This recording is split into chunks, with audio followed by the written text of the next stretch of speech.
Hey there, everyone. Welcome to our May/June supporter question video thing, AMA, whatever. This is a series that I do monthly/bi-monthly. I didn't do it at the end of May. I decided to combine May and June together.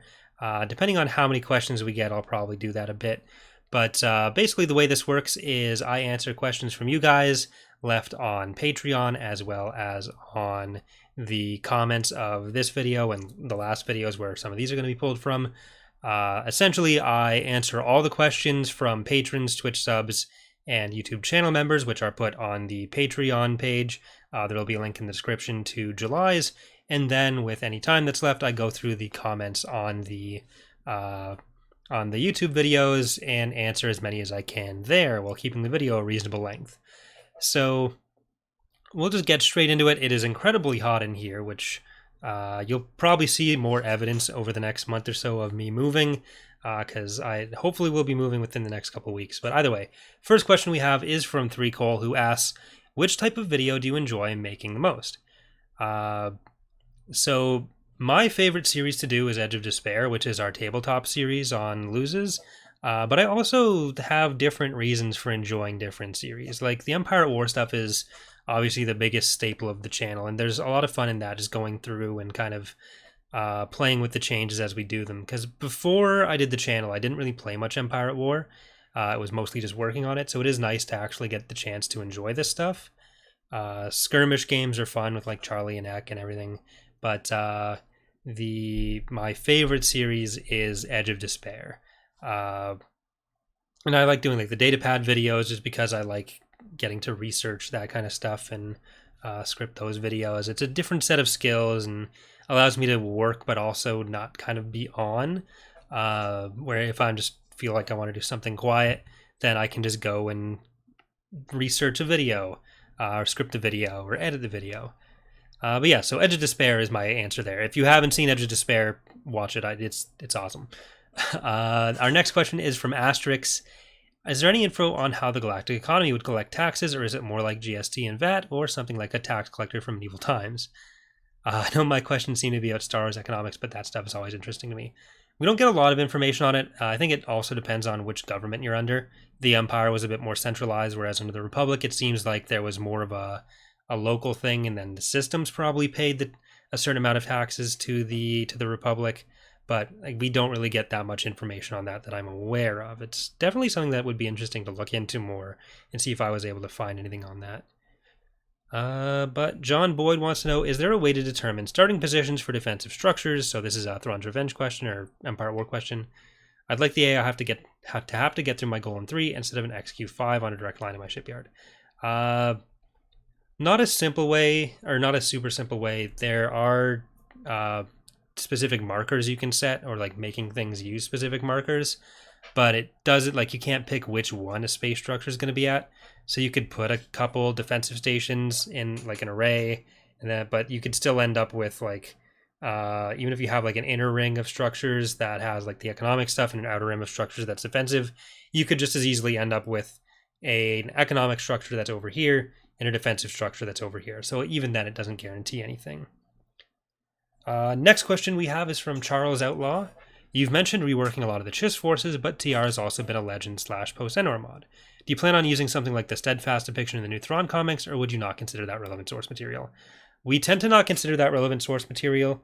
If we were to do a new canon mod, that would probably be something that we work in, but it is very different from what we've done, and it's kind of like Profundity and stuff, where I really like the Profundity, but it doesn't really it's not really source material that we can use for Thrawn's Revenge. God, it is so hot in here. Heir to the Empire is asking, once you and Eck have finished the Star Wars novels on TabCaf or run out of additional content from shows, etc., would you start covering graphic novels that never made it into proper literary form, such as the Knights of the Old Republic comics, rather? So we've already covered Dark Empire, and comics we essentially consider just as fair game as anything else. Since you've asked this question, of course, we've started the alternating the episodes between like just general topical ones versus the novel ones. So every other week we do a novel and alternate that with, like, now we're doing the 2003 Clone Wars series. So comics would be another thing that we can easily throw in, either as a novel section or as just another topical section or episode. But yeah, well, I don't think we'll ever run out of novels. I don't know how long we're gonna have the podcast going for, but I also wouldn't have thought that I was going to be doing 14 years of Thrawn's Revenge. So, Next up, Hawkeye is asking, how are you? I'm good, thank you. How are you? What are some hobbies outside of modding for you? And what are you reading these days? Use whichever question you like. I'm not set on any. So I'll answer both of them. My hobbies outside modding, I don't really have time for them. It's hard for me to have hobbies that I don't try to like work into the channel, because I always feel like I should be working and maintaining like the mods, the channels. That's a lot of work. At least the mods are a hobby that I can sort of tie into the channel work. But I guess the other thing would be like guitar, which you can, I don't know if you can actually see them back there. Yeah, you can sort of see right there's the edge of one. But I play a bit of guitar that I don't do on YouTube. But I've actually thought about streaming like Rocksmith or something, and I just want to ruin all my hobbies basically. But my girlfriend and I play a lot of board games. That's another thing we do. I mean, just hanging out with friends, is that a hobby? I don't know. It's hard for me to find time to do other things that I want to do. I have some like crafting materials for making stuff for tabletop, but I've only been able to make a couple little things. Like I made these little fire dudes, like bonfires with a tea light in it, because I watched some other YouTube channel. They're painted horribly, but this was like the first thing I tried. It was just something I wanted to do. I've always liked making stuff, so that's something that I'm hoping once I've moved I'm able to maybe do a little bit more. But yeah. Darth Jelly Tart the Tasty wants to know, have you ever met Charlie or Justin in person? You guys are really fun together. Well, thank you. I have not met them yet. I was going to go to Nova Scotia when Charlie did earlier this year, right before COVID stuff happened. But Charlie got his ticket a little later than I was able to get mine, and then the price of the tickets doubled, so I was like, nah. Hopefully maybe later this year I'll be able to go to Nova Scotia, maybe see Justin. I don't know if Charlie would be able to come at the same time, but hopefully we'll be able to do that. I'm thinking about going to see Mark at some point next year in Swiss Night. But yeah, I've met a few TR devs. I've met Enceladus, who is an old one who did mapping for the team. I met him after he was finished with modding. He came to Ottawa and I hung out with him for the day, or for a couple hours. And I met Evil Bob the Bob in Montreal last October. Then I met Slorny I guess that's 3 years ago now, when I went to Scotland. I was staying with a friend who was in Scotland for a couple months, and Slorny actually took like a 4-hour train ride up to come meet us. So that was all really cool. But next question is, Brady, how fast would a pandemic spread through the Star Wars galaxy? I think you could just read, what is it? Death Troopers for that? Was that the one with the zombies? But I'd hope that they had some better methods for dealing with stuff. Death Seed Plague was an issue. Krytos Virus was another big one.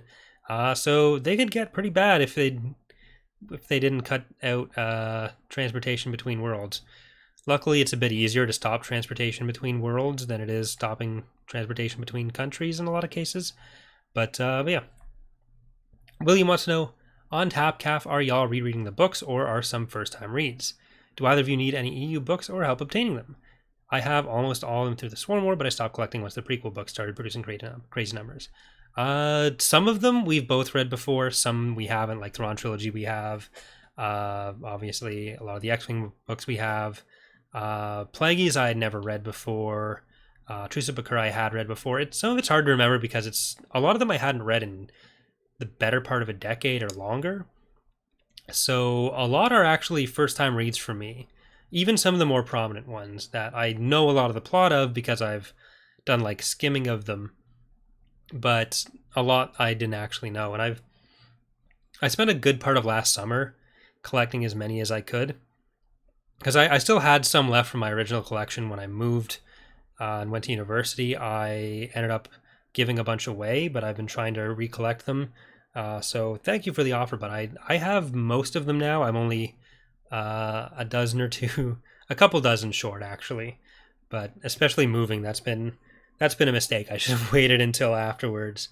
But but yeah, I'm close to completing a collection. I've been buying a lot of used ones. Like I'll go raid used bookstores, Value Village. I'll go on like used storefronts online, and there were a bunch of books that I got for like literally cents each, and they're in decent condition. The shipping cost a lot more than the books in that case. Where I think I ended up paying like $100 and got 50 books. It was pretty good. But yeah. Next up, Cal, what do you think of Karen Travis's writing of the Null arcs? Do you think she made them too powerful or got them right? Do you have a favorite Null arc or Clone Commando?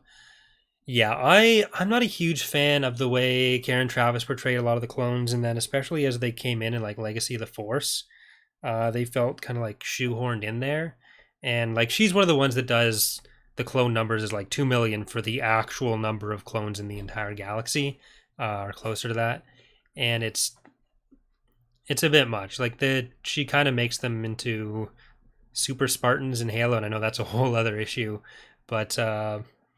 But yeah, I not my favorite aspect of her books. I don't really think I have a favorite Null arc or Clone Commando. Like I like Cody more than Rex, I think, but I haven't really. It's not something that I put a lot of thought into, like which I'd like the most.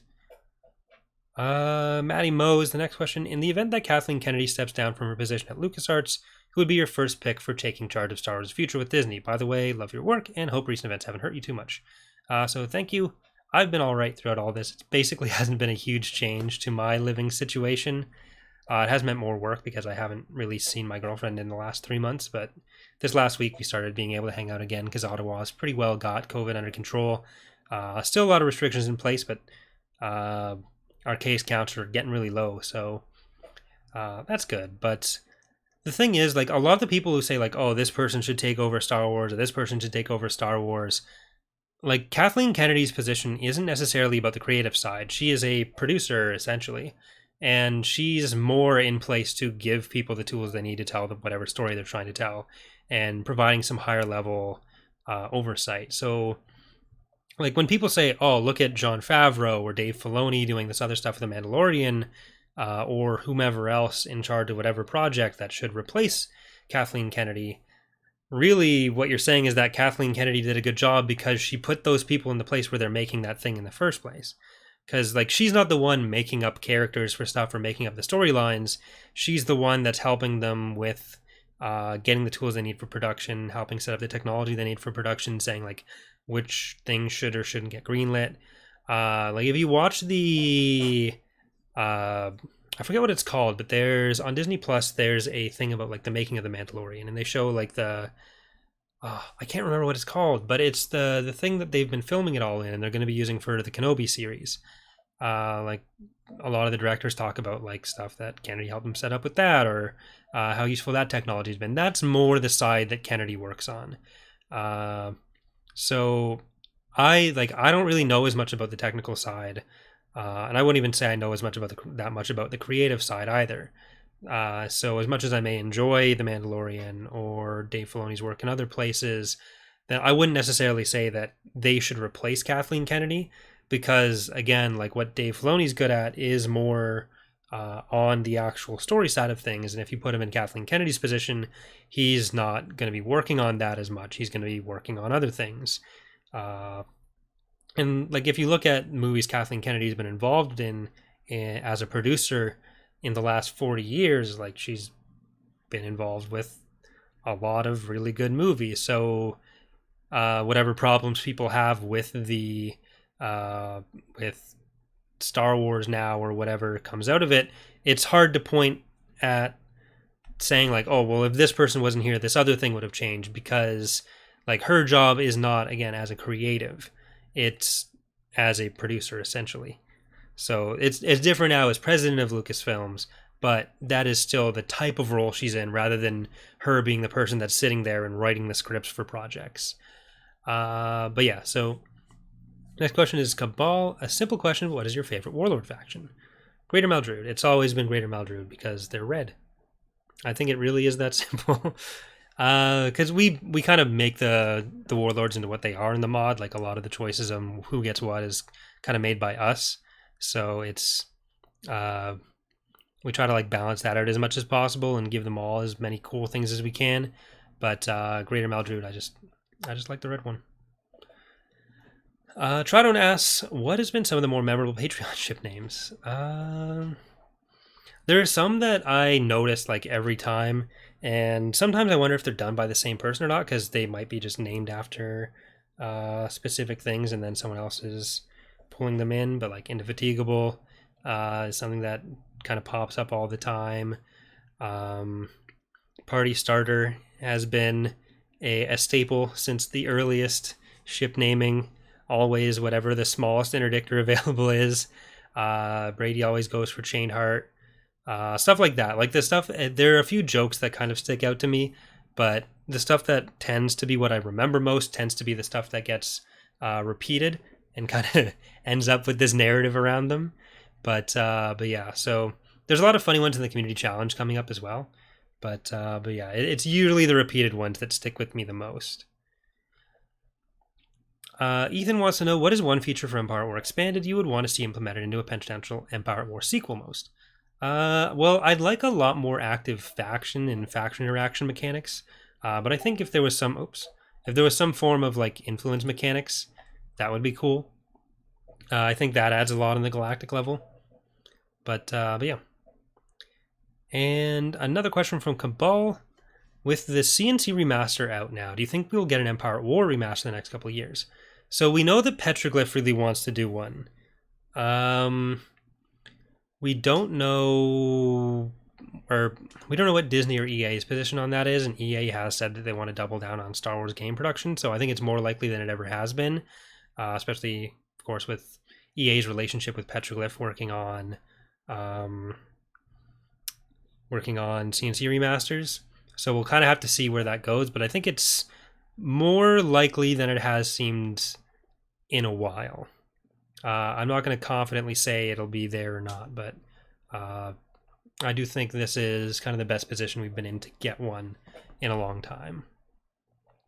But that was it for the Patreon question. So again, if you want to get your question in for the the July version, if you look in the description, there will be a link to the Patreon messages. You can also just leave your question as a comment, and then I'll usually do a bunch of those questions as well towards the end of the video. But if you want to guarantee that your question gets asked, if you're a Twitch sub, channel member, or patron, or want to become one of them, then you can just leave it in the Patreon thread. But yeah, so our YouTube comment questions now. I'll try to get some that have been, if not relatively upvoted, then yeah, because there's not been many upvotes here. But there is. What's the plan for future ships of the New Republic and Republic from Joseph? Well, there's not too much to say there. We have a bunch of new class ships from the new class modernization project, like Defender and the Hajin and that kind of thing. So that's more something that we'll kind of show as we go. But there are a bunch of questions here. Are you going to make a sequel trilogy mod or an Old Republic mod from James Grant? And I believe there were a few other questions like that. Yeah, Ali was also asking any plans for new mods on the EAW Expander in different areas outside of those currently being produced. So we have announced that Revan's Revenge is new or is real since this video went up. So that'll be a thing in the hopefully nearest future. But it's also possible there have been a lot of internal discussions around what a Galactic Civil War mod and a sequel trilogy mod would look like, or rather post-Endor but in the new canon. So those are both, I think, relatively likely to potentially happen in the future. But yeah. Next up we have Potato. Will your mods ever have infantry as individual soldiers like Clone Wars 4.0? I don't know why, but for some reason individual soldiers make ground battles a lot more enjoyable for me, and my friends who play EAW also agree. Being able to man certain troopers for small missions made sense since there's not usually a big battlefield of ground troopers. We so we had that as a thing in the 2.2 demo, but in the scale of battles, we've generally felt it's not the best way to do it, especially with AI issues and getting the AI to do anything that makes anywhere near remote sense with them. Because you can solve some of the other problems with individual troopers, but you can't really solve the AI issues with it. And of course, it does add more lag. So that's generally why we don't do that, and why we probably wouldn't do that, except for with like higher tier infantry. But yeah. Then Hassan asks, will we ever see the return of the all-terrain command walker? So this was a unit in earlier versions of the mod. I don't even know if it was ever released, but I kind of showed it in the 14-year anniversary stream. Unfortunately, it is dead forever. It was an Empire of the Hand walker that was kind of ATSTE, but a bit heavier. But yeah. Templar asks, how did Across the Stars end up being the main menu theme for all the mods? So this was a decision that I made after playing around with a bunch of different songs. I was looking for something that was recognizable without being the Imperial March, something that could kind of work between different eras, something that kind of matched the. So Empire at War's main menu doesn't have sounds for the most part. It just has the music. And I was looking for something that was kind of somber and wasn't too distracting, but set a good tone for the menu, and for like the kind of sadness of the period, or gave a bit more weight to things. And I thought Across the Stars was a good choice for that, especially using it between Ascendancy and Imperial Civil War, where Ascendancy, there's literally nothing that happens on the Galactic or on the main menu. It's just the ship sitting there. But yeah, that was something that I did and something that I'm kind of attached to. But yeah.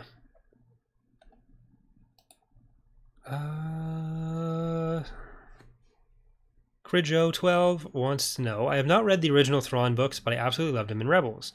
I want to know how you feel about how Disney treats Thrawn. Are there marked differences between the Legacy or Legends and canon versions? Oh, you even said at the end of the comment, my name is pronounced Kurjo. So sorry if I got that right at the start there. But yeah, so there are some differences, but it depends kind of what you're looking at, because there's the Thrawn in the new Thrawn trilogy that Timothy Zahn is writing, which is, in my opinion, a lot more in line with what we get from Outbound Flight Thrawn, which was my favorite iteration of Legends Thrawn. Because in the original Thrawn trilogy, he's kind of just evil McBad guy, and I generally preferred Timothy Zahn's writing as he went along.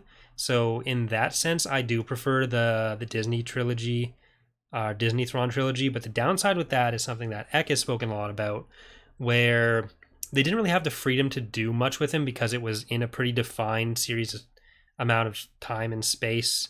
And because we know what happens to the Empire afterwards, and we especially know what happens with Rebels with Thrawn, and Timothy Zahn had to kind of work within that. And we also know that Thrawn could come back, and that Timothy Zahn and Dave Filoni have both said it's up to the other one. But so we can be pretty confident Thrawn's going to come back, and I'd really like to see him in live action in some form, and I think that would be really cool. But on the whole, I didn't like how Rebels ended for that.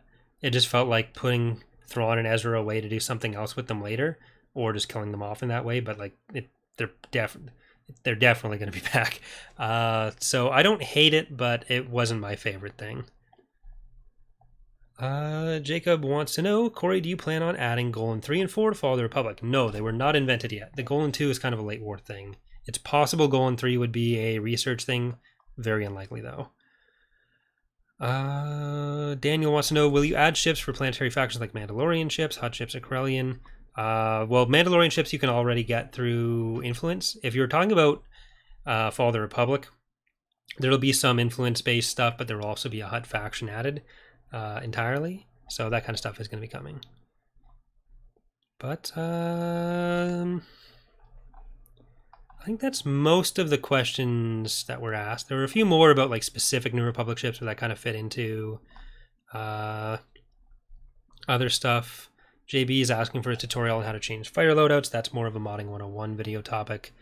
So hopefully that'll come soonish. There was one more. Too lazy. What's your opinion on a Lego mod for Empire War? This is something that I've actually thought about doing myself. I don't know. I wouldn't have the time to do it anymore, but I think it could be fun. But yeah, so I think that's all the questions there. Again, if you would like to have a question answered in the July version, you can either go to the Patreon link in the description, or you can leave them in the comments. And if there's yeah, so yeah, sorry, I was just checking to see if I got all the questions. But yeah, if there's always the Patreon thread, questions answered, and then I get through as many as I can, which this time was pretty much all of them. So either way, thanks for watching. Hope you guys have enjoyed the kind of sweaty video, but hope to see you next time. Bye.